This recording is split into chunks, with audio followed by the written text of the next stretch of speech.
Hello guys, so I hope that you are enjoying the videos that are there on this channel. But it is seen that only 10% of you have actually subscribed to my channel. So if you want to encourage me and to support me to make more videos, do subscribe button, press the subscribe button and also click the bell icon so that you get notified every time I come up with a video. Thank you.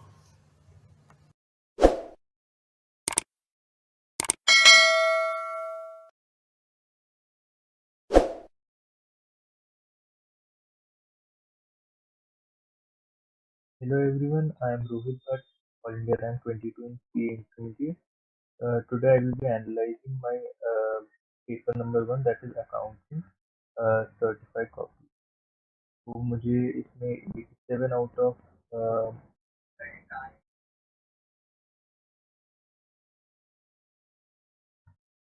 तो आप ये देख सकते हैं मैंने अपनी आखिरी 6E से शुरू करी है।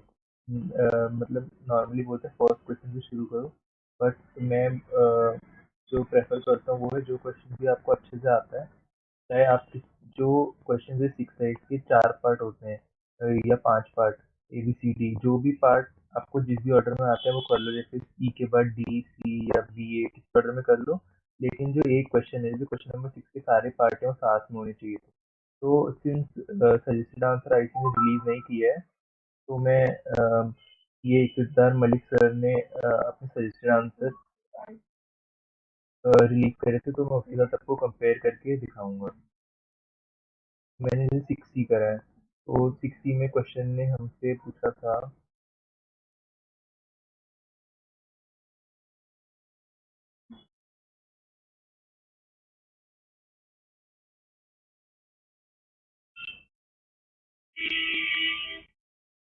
कि ये रहा 6C। तो इसमें हमें क्रेडिट सेल टोटल से जो ग्रॉस प्रॉफिट निकालना था, तो ग्रॉस प्रॉफिट ऐसे ट्रेडिंग अकाउंट बना के निकलता। तो मैंने भी यहाँ पे निकाल रखा है, ये आप देखोगे तो मैंने अपने आंसर को यहाँ पे बॉक्स बना के हाईलाइट कर रखा है। तो इससे एग्जामिनर के लिए आसान रहेगा। अपने मेरे को कहीं और टिक नहीं मारा, तो दो जगह देखा और मेरे को इन दो पॉइंट्स के मार्क्स मिल गए। जैसे ही मैंने ओपनिंग स्टॉक क्लोजिंग स्टॉक भी मांगा था, वो भी आसानी से निकल जाता है और फिर एग्जामिनर को यहाँ दिख गया। और मैंने यहाँ पे देखोगे आप ट्रेडिंग बोर्ड बनाया है कैलकुलेशन के लिए, लेकिन ये स्केल से नहीं खींची है, मैंने रफ हैंड से खींची है, तभी मेरे को 5/5 ऊपर लिखा है, 5/5 मिला है इस क्वेश्चन। तो आप भी अपना फॉर्मेट पेन से ड्रॉ कर सकते हो, कोई उसमें इशू नहीं होगा। फिर 6D पे आते हैं। इस क्वेश्चन में क्वेश्चन ने बोला था calculate the number of equity shares to be allotted to the debenture holders, exercising the option to the maximum। इसमें भी मैंने स्टेप वाइज करके दिखाया। मैंने अपना प्रेजेंटेशन आईसीआई की तरह रखा है एग्जैक्ट। तो आप देख रहे हो यहाँ पे एग्जाम ने टिक मारा है, यहाँ पे मारा है। तो अगर हो सकता है आईसीआई जैसा प्रेजेंटेशन नहीं रखते तो यहाँ पे 5 में से 5 नहीं मिलते, आपको कम मार्क मिलते। ये देख सकते हो 5 मार्क का क्वेश्चन था, 1 2 3 4 5 टिक्स मारे, मतलब हर पॉइंट का एक मार्क था। फिर 6B इफेक्टिव कैपिटल और मैक्सिमम मैनेजरियल रेम्यूनरेशन के लिए था। तो इसमें पहले इफेक्टिव कैपिटल निकालते हैं, फिर आखिरी में remuneration to whole time director निकालना था। तो इसमें आप देखोगे मेरा भी यहाँ तक 100 लाख आया है, 100। लेकिन यहाँ पे मैंने कुछ गलत गलत लिख दिया था, तो इसलिए इसका एक मार्क कटे। तो इसका मतलब है बिल्कुल स्टेप वाइज होती है, ऐसा नहीं है कि अगर पूरा सही है तभी आपको मार्क्स मिलेंगे। फिर अगला क्वेश्चन है 6 है। ये क्वेश्चन आपको लगेगा कि ये कहाँ सिलेबस में था, लेकिन ये जो एएस के इंट्रोडक्शन वाले चैप्टर दे रखे हैं बेसिक, उसमें ये दे रखा है। तो इसमें भी आप सजेशन से मैच करोगे तो आप मेरा आंसर मैच करेगा। इसमें जो अमाउंट थे मैंने भी वही अमाउंट यूज करा है।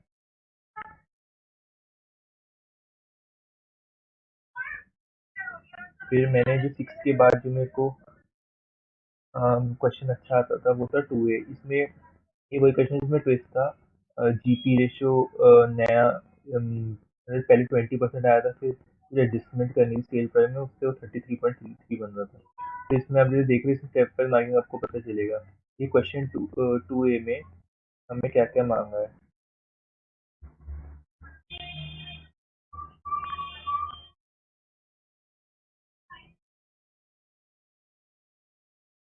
क्वेश्चन 2A में you required to calculate the amount of ये, मैंने भी ऐसे निकाला है ट्रेडिंग अकाउंट बना के ग्रॉस प्रॉफिट, मतलब ये जो अकाउंट है पूरा ट्रेडिंग अकाउंट, ये मेमोरेंडम ट्रेडिंग अकाउंट इसको जो बोलेंगे, ये 2.5 मार्क्स का था।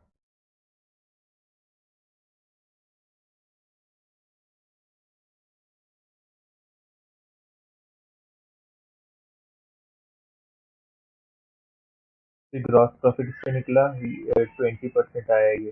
फिर नेक्स्ट ईयर का मैंने फाइंड करा है, जो न्यू ट्रेडिंग अकाउंट बनेगा जिस साल में फायर लगी गोडाउन में, उसका मैंने सेल का कैलकुलेशन करा कि हम ट्रेडिंग अकाउंट में कितने लेंगे, इसका भी इन्होंने एग्जामिनर ने यहाँ पे एक नंबर दिया है। तो आपने अगर ऐसे स्टेप वाइज नहीं करा, डायरेक्टली निकाल के आ गए, तो आपको 5 6 7 नंबर से ज़्यादा नहीं मिलेगा।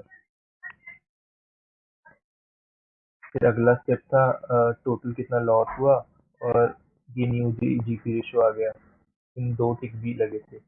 फिर मैंने पूरा यहाँ पे calculation of stock on date of fire है, इस अकाउंट को बनाने के 5 नंबर है 10 में से, मेजोरिटी मार्क्स इसी के थे। फिर मैंने एंड में ये निकाल रखा है क्लेम जो है, ये भी सही है, तो इसमें मेरे को 10 आउट ऑफ 10 मार्क्स मिले। ये 2B क्वेश्चन है, इसमें इन्वेस्टमेंट अकाउंट बनाने थे 2B। ये आप देख सकते हो, investment in the books of purple, तो इसमें एक गवर्नमेंट लोन का अकाउंट बनाना था और इक्विटी शेयर्स का अकाउंट बनाना था। इसमें एक इंपॉर्टेंट एडजस्टमेंट थी डिविडेंड वाली, डिविडेंड को नॉर्मली ऐसे नहीं करते, लेकिन अगर आपने क्वेश्चन ध्यान से पढ़ा है तो ये था, डिविडेंड को भी हमने प्री पोस्ट में डिवाइड करा है। क्वेश्चन 2B ये रहा, तो इसमें 3.5 मार्क्स एग्जामिनर ने फर्स्ट पार्ट के दिए हैं और 3.5 दिए हैं सेकंड पार्ट के। तो अब देखते हैं, हैंड राइटिंग मेरी अच्छी नहीं है, मैं बोलूँगा बेकार हैंड राइटिंग है, तभी भी अगर आपके अमाउंट एग्जामिनर को समझ आ रहे हैं तो कोई इशू नहीं होगा। तो 10 में से 7 मार्क्स थे अकाउंट के। अब आप सोचोगे बाकी मार्क्स किस चीज़ के हैं, तो अब मेरे वर्किंग नोट देखना है, तो डिटेल्ड वर्किंग नोट। पहले मैंने वर्किंग नोट हेडिंग डाली, फिर वर्किंग नोट 1 लिखा है, उसकी हेडिंग डाली calculation of x interest purchase price of 10% government loan. फिर मैंने कैलकुलेशन करा इसका, ये वर्किंग नोट 1। फिर मैंने कम ऐसी आगे आप देखोगे बहुत सारे वर्किंग नोट्स मैंने बना रखे हैं नंबरिंग देके, वर्किंग नोट 8 तक, और ऊपर आपने देखा होगा वर्किंग नोट के साइड में मार्क्स दे रखे थे, तो मतलब total 3 marks out of 7 work for working note, इसलिए वर्किंग नोट बहुत इंपॉर्टेंट है।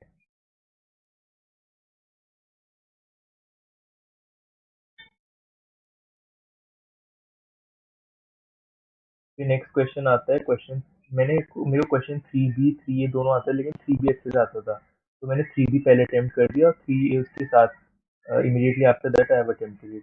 तो इसमें भी कोई मतलब इशू नहीं होता, आपको जो पहले आता है आप कर सकते हो।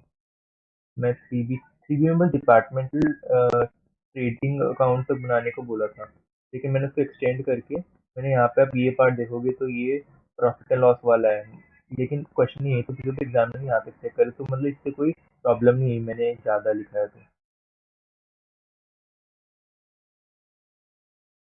तो ये भी रिक्वायर्ड नहीं, लेकिन मैंने बना दिया। उसने वैसे टिक तो मार रखा है एग्जामिनर, हो भी सकता है इसके मार्क रहे हो। फिर अगले में भी मैंने यहाँ तक एग्जामिनर ने चेक करा कि कंसोलिडेटेड ट्रेडिंग अकाउंट तक ही पूछा था।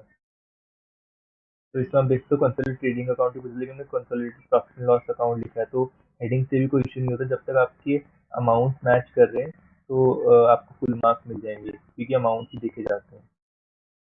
फिर इसमें मैंने वर्किंग नोट निकाला है, 20%, 15% जीपी रेशो, अनरियलाइज स्टॉक मतलब स्टॉक रिजर्व कितना है दोनों में, दोनों का टोटल। तो ये वर्किंग नोट की भी 3 मार्क्स है इस क्वेश्चन में भी।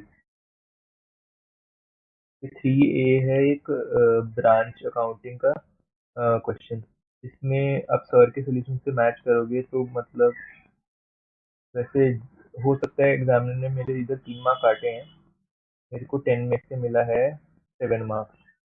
ठीक है, तो हो सकता है ये मिस हो गया है, good and to branch account का चेक करना, लेकिन वो वो वैसे भी सजेशन जब तक नहीं आते तब तब देखेंगे सजेस्टेड आने के बाद कि क्या गलती हुई थी उसमें। तो इसलिए मैं भी प्रेफर करूंगा, मैंने बीच में वर्किंग नोट डाल दिया, तो आप वर्किंग नोट नहीं डालो, साथ में पहले सारे अकाउंट बना लो फिर वर्किंग नोट करो, या तो पहले सारे वर्किंग नोट बना लो फिर अकाउंट करो, वरना ऐसी हो सकता है आपका एक क्वेश्चन का वर्ड मिस हो जाए।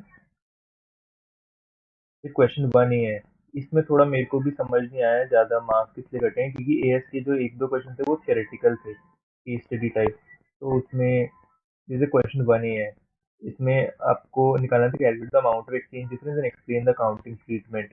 इसमें लॉन्ग टर्म इन रुपीज इतना आएगा, फिर इन डॉलर इतना आया, और एक्सचेंज लॉस इतना आया, और AS11 था। मैं आपको अपना सोल्यूशन दिखाता हूँ। जैसे AS11 और AS का करेक्ट नाम the effect of changes in foreign exchange rate. फिर मैंने थ्योरी एक्सप्लेन किया है यहाँ से यहाँ तक। फिर देखो 56,791। तो ये 1A के सेकंड पार्ट में मेरे भी आंसर मतलब यही आया था, जैसे $27,250 एंड एक्सचेंज ऑफ 5450। हाँ, तो,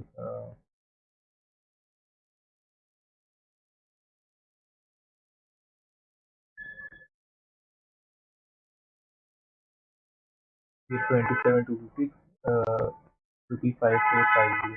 लेकिन मेरे को इसमें एग्जामिनर ने 5 में से 2 नंबर दिए हैं। तो ये हो सकता है मेरी लैंग्वेज आईसी से मैच ना हो रहा, या कुछ वो डिफरेंस, वो सजेस्टेड आंसर आने के बाद ही पता चलेगा। फिर है क्वेश्चन 1B। ये कैश फ्लो का क्वेश्चन था, आसान था, लेकिन प्रेजेंटेशन थोड़ी अजीब थी, समझने में मुश्किल हो रहा था। इसमें बस हमें कैश फ्लो का एक्सट्रैक्ट बनाना था। तो मेरा ये मैच हो गया, इसलिए मेरे को 4 मिले 5 में से। इसमें आप देखोगे 3.5 फर्स्ट स्टेप के, सेकंड स्टेप के कुछ हाफ मार्क मिले हैं। ये हाफ मार्क इन दोनों चीज के हैं। मैंने लिखा है इधर no flow for equity is issued for supply of machinery, and question लिखा है कि this question relate to AS3 cash flow statement. तो ऐसे आपको नोट लिख देने चाहिए, आप अज्यूम कर रहे हो या क्वेश्चन किस बारे में, तो इससे अगर मार्किंग स्कीम में इसका मार्क्स है तो कटेगा नहीं।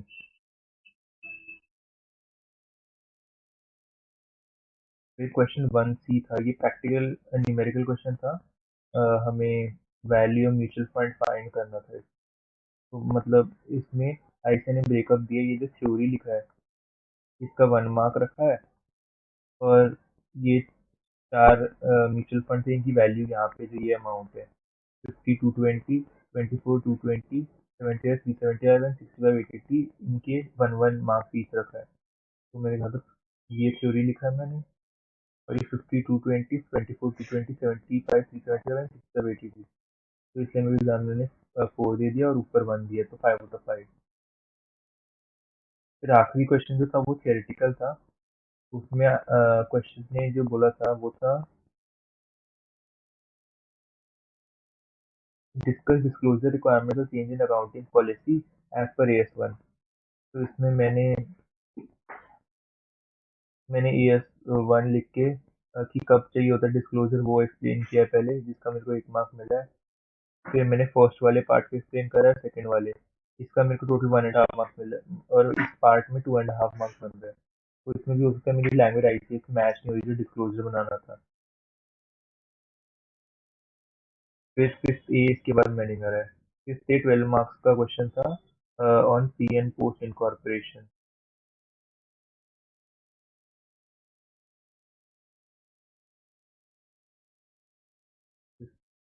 हाँ ये रहा। तो इसमें भी ऐसा नहीं 12 मार्क्स बस ये टोटल आखिरी अमाउंट के हैं। अब देखोगे यहाँ पे तो वर्किंग नोट, पहले फर्स्ट वर्किंग नोट है, टाइम रेशियो निकालना होता है इसमें हमेशा।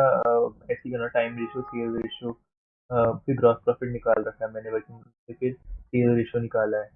इन सारे जो वर्किंग नोट्स मैंने बनाए हैं ये 3, इनका 1.5 मार्क है। फिर मैंने इसके बाद रेंट अ पोर्शन करा है 6,000 और 21,000, इसका भी 1.5 मार्क्स मिला है। तो मैंने अगर ये नहीं लिखा होता तो मेरे 3 मार्क्स वैसे ही कट हो जाते क्वेश्चन में, बाकी सब सही करके भी। आप ये देखोगे मैंने लिखा है यहाँ बेसिस लिखा है, इसका भी मार्क्स होता है बेसिस लिखने का। फिर मैंने प्री पोस्ट में हर आइटम को सेपरेट करा है, तो यहाँ पे आप टिक देखोगे, इसका मतलब हर एक आइटम के individually half half half marks हैं। तो कोई चिंता की बात नहीं अगर आपका एक आइटम भी गलत हो जाए तो। और फाइनल आंसर का बस 1 मार्क था, और उसमें मैंने लिख दिया कि ये अमाउंट जो कैपिटल रिजर्व में जाएगा, नेक्स्ट पेज पे अमाउंट ऑफ कैपिटल रिजर्व। फिर 5B जो हायर परचेज का क्वेश्चन था, इसमें आईसीआई ने फॉर्मेटिंग करके थोड़ा एरर करा था, तो इसलिए मेरे थोड़े मार्क्स कटे हैं। वो सजेस्ट करने के बाद देखना पड़ेगा कि मैंने ऑल्टरनेट आंसर रखे थे या नहीं।